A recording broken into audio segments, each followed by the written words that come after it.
क्या ये इस देश के साथ खिलवाड़ नहीं है? सरकार क्या छुपाए और क्या बताए? चुनाव हो रहे थे, इस देश का मौसम रंगीन था। चुनाव के वक्त तमाम रैलियों में देश की आर्थिक स्थिति एकदम ठीक बताई जा रही थी। पूरी दुनिया आर्थिक क्राइसिस से गुजर रही थी और दुनिया के सामने आर्थिक क्राइसिस की सबसे बड़ी वजह क्रूड ऑयल था। लेकिन भारत के भीतर चुनाव हो रहे थे, सरकार खामोशी बरत रही। एक बार भी चुनाव के बीच सरकार ने यह संकेत नहीं दिए कि स्थिति भारत में भी भीतर हो चुकी है, भयानक होती चली जा रही है। चुनाव बीते, परिणाम आए और आज प्रधानमंत्री को कहना पड़ा, हमें पेट्रोल डीजल का उपयोग कम करना होगा। शहरों में जहां मेट्रो है वहां हम तय करें कि हम मेट्रो का ही उपयोग करेंगे। अगर कार में ही जाना जरूरी है तो फिर कार पूल करने का प्रयास करें। सामान भेजना हो रेलवे की सर्विसेज से भेजें। Work from home, online conferences, virtual meetings, इनको हमें फिर से प्राथमिकता देनी है। साल भर तक घर में कोई भी फंक्शन हो, कोई भी कार्यक्रम हो, हम सोने के गहने नहीं खरीदेंगे।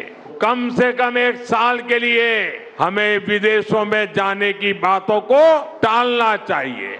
बहुत जरूरी है कि हम केमिकल फर्टिलाइजर की खपत उसको घटाए, आधी कर दें। कि इस देश के भीतर जो आर्थिक परिस्थितियां है वह बेहद नाजुक है।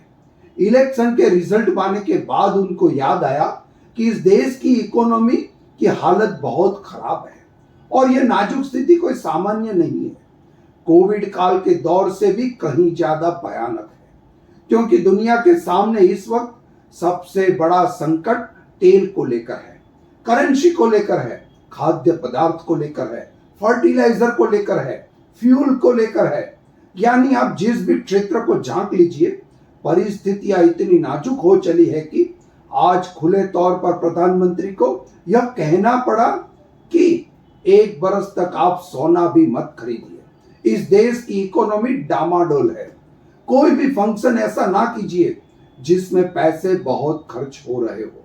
जो आप सफर करते हैं उसमें भी अब आपको इलेक्ट्रिक वाहन से सफर करना चाहिए या फिर सफर कम कर देना चाहिए।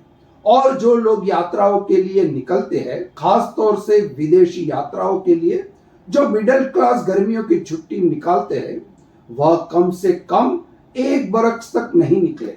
दरअसल यह परिस्थिति इतनी भयानक एक झटके में हो गई, या फिर 28 फरवरी को जब युद्ध शुरू हुआ था और उसके बाद से हॉर्मोन्स रूट बंद किया गया था। खाड़ी देशों पर ईरान ने अटैक शुरू कर दिया था। इजराइल और अमेरिका ने पूरी घेराबंदी वेस्ट एशिया में कर दी थी और आज भी आर्थिक नाकेबंदी हॉर्मोन्स रूट पर है, यानी समुद्री आवाजाही बंद है। तो क्या इस दौर में भारत के पास जो भी रिजर्व कच्चा तेल था, जो भी रिजर्व फूड था, जो भी रिजर्व फर्टिलाइजर था, जो भी रिजर्व करेंसी थी, एक झटके में एक रात के भीतर यह संकट गहराया है, या फिर धीरे धीरे ऐसी परिस्थिति आ रही थी लेकिन सरकार खामोश रही, लोगों के साथ अन्याय किया और आज जब सरकार ने बताना शुरू किया कि संकट कितना गहरा है, तो एक झटके में यह परिस्थिति उभर कर सामने आई कि देश के सामने इकोनॉमी इमरजेंसी वाले हालात आ चुके हैं। मंत्री जी संसद में कहते हैं कि 70% तेल वहां से नहीं आता जहां तनाव है। तेल की कोई कमी नहीं है, सोने की कोई चिंता नहीं है। नेताओं के हेलीकॉप्टर उड़ते रहे, 20-20 गाड़ियों का काफिला सड़कों पर धूल उड़ाता रहा। बंगाल से लेकर असम तक शपथ ग्रहण में रात से ठाठ चलते रहे। तब न विदेशी मुद्रा कम हुई, न पेट्रोल की कीमत हुई। लेकिन जैसे ही आखिरी वोट पड़ा, वैसे ही प्रधानमंत्री को याद आया कि मेट्रो से चलो और 1 साल तक सोना मत खरीदो। उपदेश देना दुनिया के सबसे आसान काम है, लेकिन उसे निभाना सबसे मुश्किल। 5-17 गाड़ियां, Mercedes, range rover, land cruiser, एक गाड़ी 12-15 किलोमीटर की और उसकी एवरेज 1 या 2 किलोमीटर पर लीटर, और ये सब पानी से नहीं चलती, उसी महंगी डीजल या पेट्रोल से चलती है। जनता से कहा जा रहा है कि ऑनलाइन मीटिंग करो, वर्चुअल कॉन्फ्रेंस करो।